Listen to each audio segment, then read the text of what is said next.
Welcome to Sweet Life Beat Life. We hope this video helps. You start by making sure your Mac and iPhone share the same Apple ID because Messages sync relies on that account.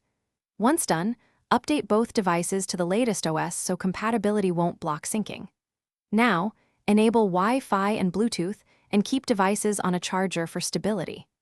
Next, you'll open Messages on the Mac and go straight to Preferences to begin the pairing and verification steps. Don't skip the account sign and check. It's essential. On your Mac, open Messages and go to Preferences, then iMessage. Sign in if prompted. Enable Messages in iCloud and hit Sync now so the Mac requests a full message transfer. Meanwhile, on your iPhone, go to Settings, tap your name, then iCloud and toggle Messages on. This authorizes syncing from the phone. Make sure both devices stay connected to the internet. The initial sync may take time depending on how many attachments and threads exist, so be patient. Finish by confirming threads and attachments appear on your Mac exactly as on your phone.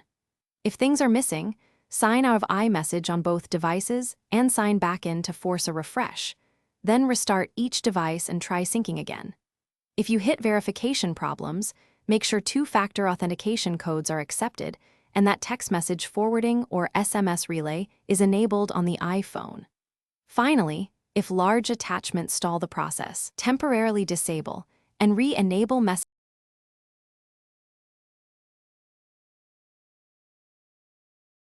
Thanks for watching.